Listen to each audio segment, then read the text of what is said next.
예, 반갑습니다. 저는 유초등부를 담당하고 있는 서영권 전도사입니다. 자, 우리 유초등부 어디 있나요? 자, 유초등부 안녕하세요. 자, 그렇게 하면 전도사님이 굉장히 민망합니다. 자, 인사를 잘 해주시기 바라겠습니다. 유초등부 안녕하세요. 네, 어른 목소리가 들리지만 네, 감사합니다. 자, 오늘 복 있는 삶이란이라는 제목으로 말씀을 나누겠습니다.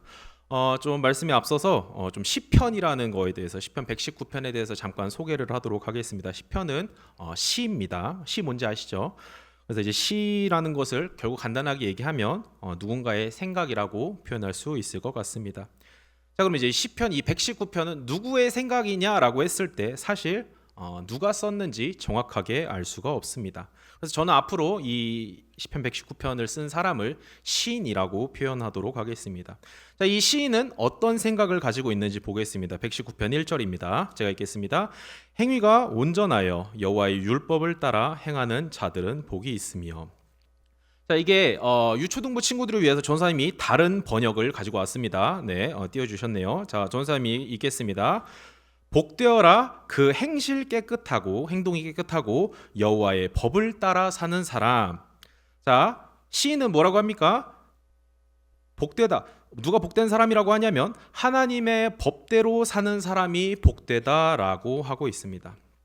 자, 여기서 이제 복이라는 단어에 대해서 또 우리 초등부 친구들을 위해서 성경에 복이라는 단어가 좀 여러 가지 의미가 있는데 좀 몇 가지를 가지고 왔습니다. 자막을 띄워주시면 어떤 뜻이 있냐면 흔들리지 않고 똑바로 가다, 어떤 일을 잘 해내다, 성공하다 이런 의미가 있습니다. 복이라는 의미에 성공하다라는 의미가 있습니다. 자, 그러면 이거를 다시 본문으로 이 성경 119편 1절로 가지고 와서 다시 읽으면 자, 성공이란 성공하는 삶이란 성공이란 사람이란 그 행동이 깨끗하고 하나님의 법대로 사는 사람이라고 할 수 있을 것 같습니다. 라고 시인은 말하고 있습니다. 자, 그러면 성공하는 삶이란 무엇인가 라고 했을 때 많은 사람들이 특별히 한국 사람들이 돈을 많이 버는 것을 성공으로 취급을 합니다.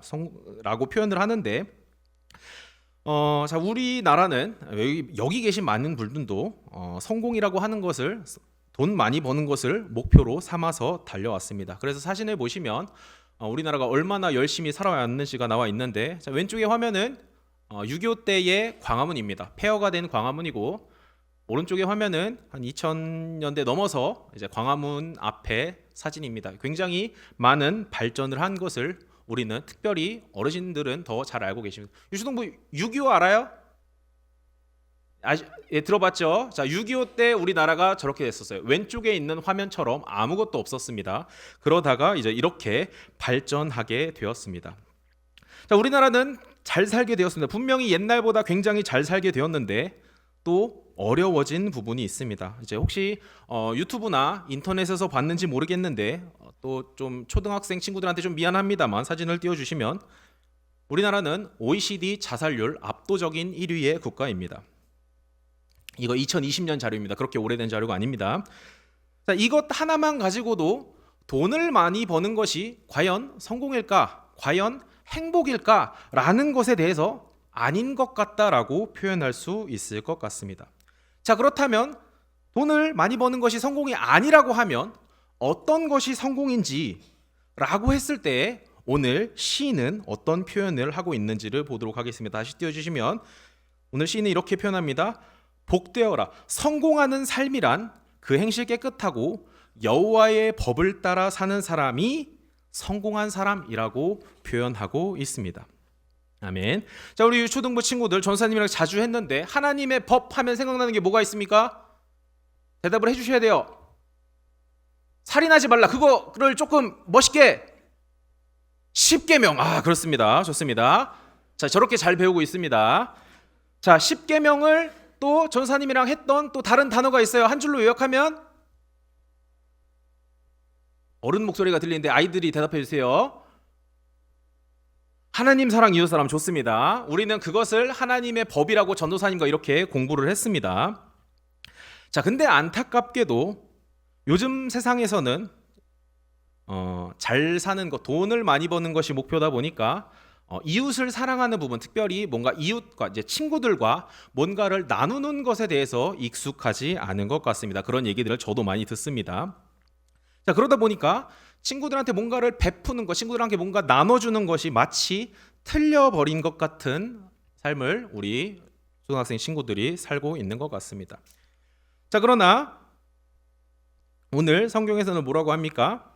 물론 우리 친구들이 학교에 가서 안 다니는 친구들과 상대를 하다 보면 마치 하나님을 사랑하고 이웃을 사랑하고 이웃에게 친구들에게 뭔가를 나눠주는 것, 잘 지내는 것, 뭐 고마워 미안해라는 표현을 잘 하는 것, 이 모든 것이 마치 나만 손해 보는, 나만 바보 같은, 다른 애들은 안 그러는데 나만 그러는 것 같은 그런, 어떻게 보면 바보 같은 기분이 들 수도 있을 것 같습니다. 그러나 그것은 전혀 바보 같은 일이 아니라고 오늘 성경에서는 말하고 있습니다. 그래서 하나님의 법을 따라 산다고 하는 것, 십계명을 지키는 것, 하나님을 사랑하고 이웃을 사랑하고 친구들을 사랑하고 뭐 베풀고 나누고 좋은 관계를 유지하는 것, 그 모든 것을 오늘 시인은 뭐라고 하고 있습니까? 가장 복된 삶, 가장 행복한 삶, 성공한 삶이라고 시인은 말하고 있습니다.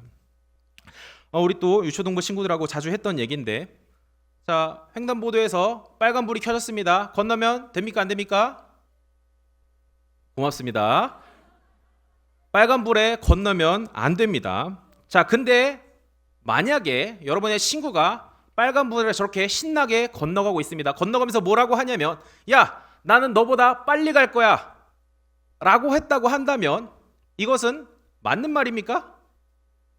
잘못된 말이라는 것을 감사합니다. 그렇게 우리 모두가 잘 알고 있습니다. 전사님이 느끼기에 마치 이 시인이 표현하는 것이 이러한 것 같습니다. 하나님의 말씀을 지키면서 사는 것은 때로는 이 빨간불을 지키는 것과 같은, 남들보다 느린 것 같은 그런 마음이 들 수 있습니다만, 그러나 방금 봤듯이 빨간불에 달려가는 것, 그것은 잘된 일이 아닙니다. 마치 저는 하나님의 말씀대로 살지 않는 사람이 이러한 것과 같다라고 생각이 됩니다. 나는 너보다 빨리 도착할 거야 라고 하지만 그것이 과연 성공일까? 그것이 과연 행복일까라고 했을 때 우리는 단편적이지만 아까 아닌 것 같다라는 그러한 자료들을 봤습니다. 자, 물론 그렇다고 이제 가난이 행복하다라는 것이 아닙니다. 오해하시면 안 됩니다. 자, 그래서 정리하도록 하겠습니다. 진짜 복된 삶, 진짜 성공, 진짜 행복은 무엇입니까? 다 같이 읽도록 하겠습니다. 말씀을 띄워주시고 시작. 복되어라 그 행실 깨끗하고 여호와의 법을 따라 사는 사람, 이것이 정말 진짜 복된 삶, 진짜 성공, 진짜 행복인 줄 믿습니다. 그래서 때로는 법대로, 하나님의 법대로 사는 것이 아까 말씀드린 것처럼 빨간불을 지키는 것 같은, 내가 불편하고 남들보다 느리고 좀 그러한 손해보는 것 같은 느낌이 들 수 있지만 그렇지 않고 하나님의 말씀대로 사는 것이, 빨간불을 지키면서 사는 것이 우리에게 가장 큰 행복이고 가장 큰 성공이고 복된 삶인 줄 믿습니다. 우리 특별히 유초등부 친구들이 이것을 경험하게 되기를 전사님이 특별히 기도하겠습니다. 그래서 그것을 경험하는 우리 유초등부 친구들, 모든 우리 세종 소남목자교회 성도들 되시기를 간절히 소망합니다. 저는 중고등부를 담당하고 있는 유성민 전도사라고 합니다. 이 시간에는 본문 4절부터 8절까지 내용을 통해서 하나님의 말씀을 나누겠습니다. 앞서 서영건 전사님께서 말씀을 해주셨는데, 여러분 시편 119편에서 복 있는 사람이 어떤 사람이라고 우리에게 말씀하고 있습니까? 복 있는 사람은 하나님의 법을 따라 사는 사람이다 라고 우리가 함께 말씀을 나누었습니다. 자, 그런데 여러분, 하나님의 법을 따라 살아간다는 것, 여러분들 쉬우신가요? 우리 친구들 쉬우십니까? 네, 어렵죠. 힘들죠. 맞습니다. 여러분, 왜 우리가 하나님의 법을 따라 사는 것이 힘듭니까? 우리가 하나님의 법을 따라 살아가야 한다는 사실을 너무나 잘 알고 있지만 우리의 믿음을 흔드는 수많은 유혹과 시험들이 끊임없이 우리 앞에 들이닥치고 있기 때문입니다. 그래서 오늘 시편의 저자는 이렇게 말씀하고 있습니다. 본문 5절 말씀 보면은 내가 주님의 율례들을 성실하게 지킬 수 있도록 내 길을 탄탄하게 하셔서 흔들리는 일이 없게 해주십시오 라고 기도하고 있습니다. 여러분, 시편의 저자가 하나님 앞에 지금 기도를 드리고 있습니다. 그런데 기도의 내용이 무엇입니까? 주님의 말씀을 성실하게 지킬 수 있도록 내가 흔들리는 일이 없게 해주십시오. 여러분, 흔들리는 일이 있다는 말입니까? 없다는 말입니까?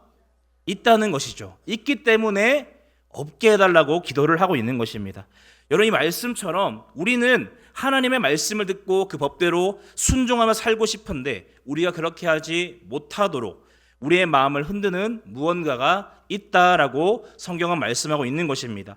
그리고 그것이 무엇입니까? 바로 사탄 마귀입니다. 사탄은 끊임없이 여러 유혹과 시험을 통해서 우리가 믿음의 여정을 끝까지 성실하게 걸어 나가지 못하도록 우리를 방해하는 것입니다. 그런데 여러분, 오늘 본문 말씀에서 이 시편의 저자는 놀라운 소망의 고백 또한 하고 있는 것을 볼 수 있습니다. 자, 시편 저자의 기도, 뭐라고 기도하고 있습니까? 말씀 같이 보도록 하겠습니다.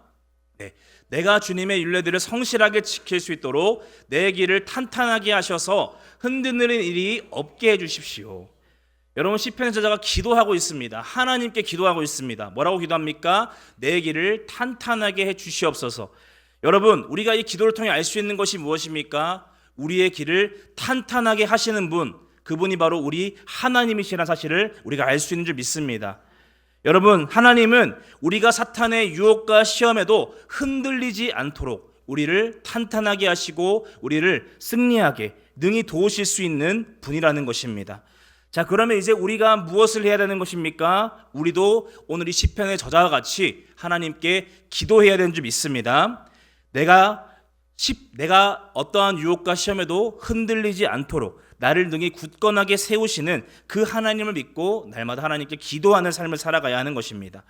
여러분, 많은 사람들이 하나님께 기도할 때 무엇을 구하며 기도합니까? 복을 구하면서 기도합니다. 여러분, 우리 중고등부 친구들이 구하는 복이 무엇입니까? 우리 중고등부 친구들이 구하는 복, 시험 성적 잘 나오게 해주세요. 좋은 대학 가게 해주세요. 돈 많이 벌고 성공하게 해주세요. 여러분, 이런 기도 다 드리고 있죠, 그렇죠? 그런데 여러분, 사실 성경은 이미 우리에게 복 받는 비결을 알려주고 있습니다. 어떻게 하면 복 받는다고 말씀하고 있습니까? 하나님의 법도를 지키는 사람이 복을 받게 된다. 자, 그러면 여러분, 이제 우리의 기도가 어떤 기도가 되어야 할까요? 하나님, 제가 하나님의 법도를 잘 지키며 살 수 있게 해주십시오. 하나님의 말씀 따라 순종할 수 있는 믿음을 주십시오. 여러분, 이 기도가 오늘 우리의 기도가 되어야 할 줄 믿습니다. 여러분, 물론 하나님께 간구하는 기도 우리가 드릴 수 있습니다. 하지만 여러분, 내가 진정으로 하나님께 복받는 자녀가 되길 원한다면 무엇보다 우선적으로 구해야 할 기도, 그것이 무엇이냐? 바로 주님의 말씀, 주님의 법도를 따를 수 있는 튼튼한 믿음을 구하는 기도, 어떤 유혹과 시험에도 흔들리지 않는 그 믿음을 구하는 기도가 우리의 가장 중요한 기도, 우리의 제1기도가 되어야 하는 줄 믿습니다. 자, 그리고 오늘 본문 말씀에서는 계속해서 우리가 어떻게 하면 주님의 계명을 잘 지킬 수 있는지에 대해서 알려주고 있습니다. 본문 6절 말씀을 함께 읽을 건데 중고등부 친구들, 전도사님이 말씀을 읽을 때 어떻게 읽어야 됐습니까? 그렇죠. 내 목소리가 내 귀에 들리도록 큰 목소리로 말씀을 읽어야 한다고 우리 함께 나눴습니다. 자, 이 시간에 같이 우리가 내 목소리가 내 귀에 들리게 큰 목소리로 함께 말씀을 읽어보도록 하겠습니다. 시작. 내가 주님의 모든 계명들을 낱낱이 마음에 새기면 내가 부끄러움을 당할 일이 없을 것입니다. 아멘. 자, 여러분, 부끄러움을 당하지 않는다, 이것이 무슨 뜻입니까? 여러분, 우리가 삶을 살면서 내가 옳아, 내 생각이 맞아 라고 이야기하다가 내가 틀린 것이 드러나게 되면 어떻게 됩니까? 많은 사람들 앞에서 망신을 당하게 됩니다. 부끄러움을 당하게 되는 거예요. 그런데 여러분, 오늘 시편의 저자는 우리가 이 땅에서 절대로 부끄러움 당하지 않고 모든 사람들 앞에서 자랑할 만한 성공적인 삶을 살아갈 수 있는 방법이 있다고 말씀하고 있습니다. 그것이 무엇입니까? 주님의 모든 계명을 낱낱이 마음에 새기고 살아가는 삶. 그 삶이 여러분 바로 누구에게도 부끄러움 당하지 않는 삶, 가장 올바르고 누구에게나 자랑할 수 있는 가장 성공적인 삶이라는 것입니다. 자, 그러면 주님의 모든 계명을 마음에 새기고 살아가는 삶은 어떤 삶을 말하는 것입니까? 오늘 본문 6절 말씀을 개역 개정 성경으로 보게 되면 내가 주의 모든 계명에 주의할 때에 부끄럽지 아니하리이다 라고 말씀을 하고 있습니다. 여러분, 하나님의 말씀을 내 마음에 새긴다, 하나님의 말씀에 계속해서 주의를 기울인다, 이것은 바로 하나님의 말씀이 내 마음에서 떠나지 않게 하라는 것을 말씀하고 있는 것입니다. 여러분, 우리가 이 세상을 살다 보면은 하나님의 말씀이 내 마음속에서 떠나 있을 때가 있습니까? 없습니까? 있습니다. 여러분, 그리고 하나님의 말씀을 놓치고 있을 그때 우리는 죄에 넘어지고 흔들리는 것을 볼 수 있습니다. 그래서 사탄마귀는 우리 마음속에 하나님의 말씀 말고 다른 것을 채워 넣으려고 하는 거예요. 눈앞에 있는 중간고사, 기말고사가 하나님을 섬기는 것보다 더 중요하게 그것에 집중하게 만드는 것입니다. 하나님의 말씀 말고 유튜브 보고 SNS 보고 게임하고 웹툰 보고 그런 것들에 더 집중하게 만들어서 하나님의 말씀을 잊어버리게 만드는 것입니다. 그렇게 하나님의 말씀이 우리의 마음에서 떠나게 될 때 우리는 자연스럽게 사탄이 원하는 악한 생각, 악한 행동, 그렇게 죄에 넘어지게 되는 것입니다. 그리고 그 죄의 결과로 무엇이 나타납니까? 부끄러움과 수치가 우리에게 찾아오게 되는 것입니다. 그러면 여러분, 우리가 어떻게 하면 하나님의 말씀을 내 마음에 새겨서 그 말씀이 내 마음에서 떠나지 않게 할 수 있습니까? 시편 1편 1, 2절 말씀 함께 읽도록 하겠습니다. 시작. 복 있는 사람은 악인의 길을 따르지 아니하며 죄인의 길에 서지 아니하며 오만한 자의 자리에 앉지 아니하며 오로지 주님의 율법을 즐거워하며 밤낮으로 율법을 묵상하는 사람이다. 아멘. 어떤 사람이 복이 있다고 말씀하고 있나요? 주님의 율법을 묵상하는 사람, 밤낮으로 묵상하는 사람이라고 말씀하고 있어요. 자, 즉 말씀을 묵상하는 삶을 우리가 살아갈 때 우리는 그 말씀이 우리의 마음에서 떠나지 않게 할 수 있다라는 것입니다. 여러분, 우리 교회에서는 매일 성경을 통해서 큐티를 계속해서 하고 있습니다. 그런데 여러분, 말씀 묵상은 그냥 아침에 큐티 딱 하고 그냥 끝내는 것, 그것이 전부가 아닙니다. 성경이 말하는 묵상은 무엇이냐? 말씀을 밤낮으로 묵상하는 것. 아침에 큐티에서 내 마음에 와닿았던 말씀, 주일에 목사님을 통해서 들었던 말씀, 내 마음에 은혜가 되었던 말씀, 그 말씀을 아침에 자리에 그냥 두고 가는 것이 아니라, 그 말씀을 주일에 교회에 두고 오는 것이 아니라 그 말씀을 계속해서 내 마음에 가지려고, 놓치지 않으려고 노력하는 것입니다. 하루를 살아가는 동안 계속해서 그 말씀을 내 마음에 되새기고 말씀을 잊지 않도록 노력하고 그 말씀대로 어떻게 내가 살아갈까 애를 쓰며 살아가는 것. 여러분, 그것이 바로 말씀 묵상의 삶인 것입니다. 그리고 그렇게 말씀이 내 마음에 새겨지고 계속해서 내가 그 말씀 속에 머물러 있을 때 우리는 흔들리지 않는 믿음으로 끝까지 주님께서 예비하신 복의 길을 향해 걸어갈 수 있는 것입니다. 바라는 것은 우리 중고등부 친구들 중에서 아직 내가 큐티를 안 하고 있다 하는 친구가 있다면은 이번 달부터는 부모님께 매일 성경 큐티책 사주세요, 사주실 줄 믿습니다 하고 큐티를 시작해 보시기 바랍니다. 제일 좋은 것은 부모님께 사달라고 하는 것보다 내가 헌신하는 게 더 좋습니다. 내 용돈을 모아서 내 돈으로 직접 큐티책을 사서 묵상하는 것이 제일 첫 번째입니다. 도저히 사줄 사람도 없고 용돈도 없다, 그런 친구 있으면은 전도사님 찾아오시기 바랍니다. 제가 큐티책을 사드리도록 하겠습니다. 자, 그리고 나는 지금 큐티를 하고 있습니다 하는 친구도 있다면은 내가 큐티를 잘 하고 있나 돌아보시기 바랍니다.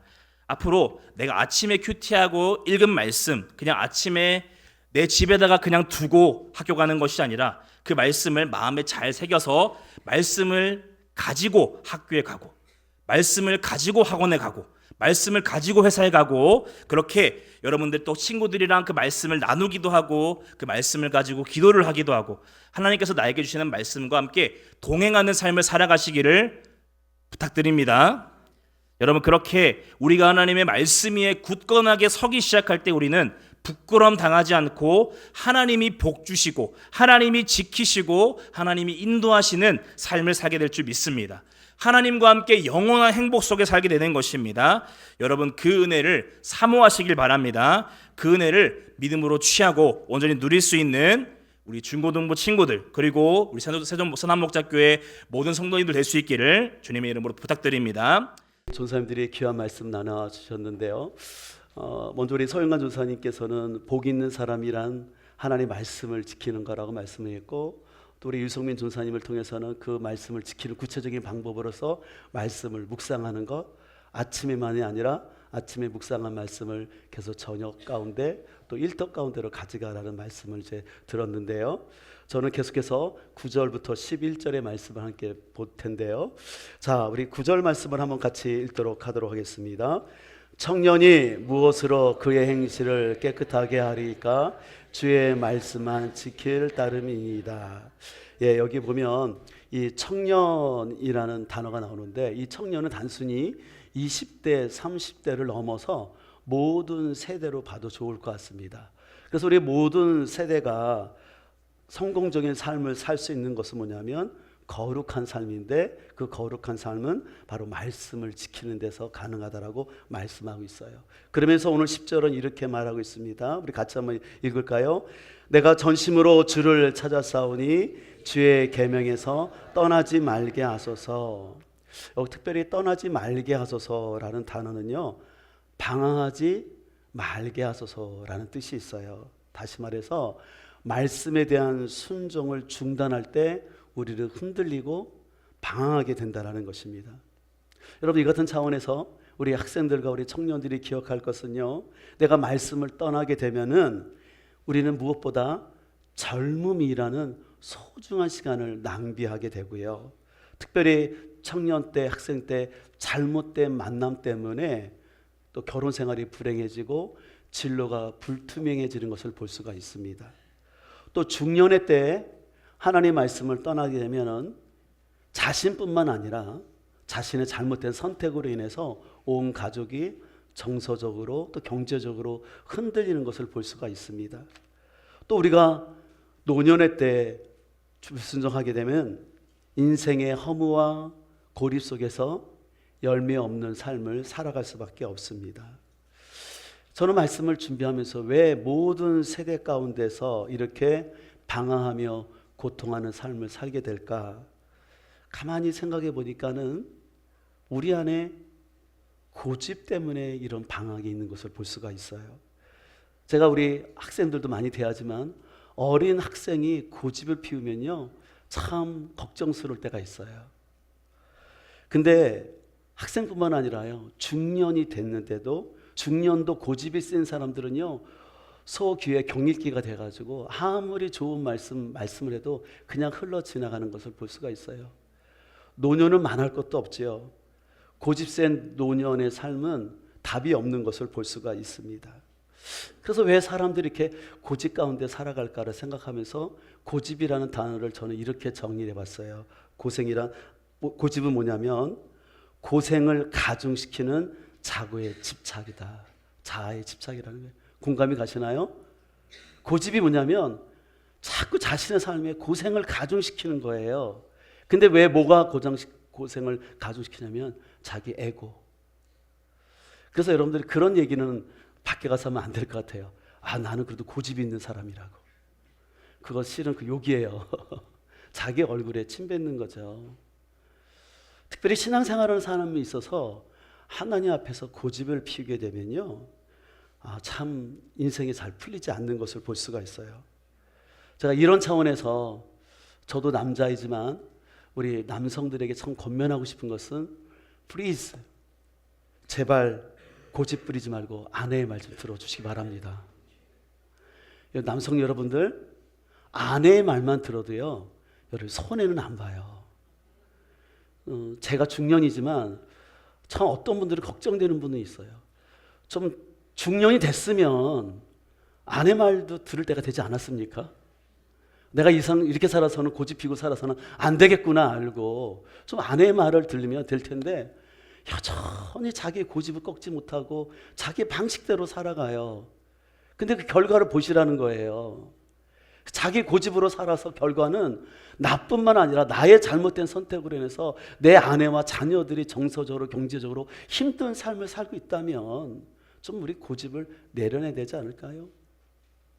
또 우리 아내들에게 권면드리는 것은 여러분들, 여러분의 남편을 절대 여러분의 고집으로 통제하려 하지 않기를 소망합니다. 여러분의 고집으로 남편을 통제하려 하지 말고 여러분들의 에고가, 여러분의 자아가 죽어야 돼요.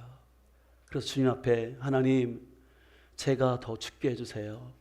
제 자존심 내려놓고 제가 어떻게 남편을 섬기는 것이 좋은 길인지 하나님께 구하기를 바랍니다. 그러면서 제가 늘 자주 하는 말 있잖아요.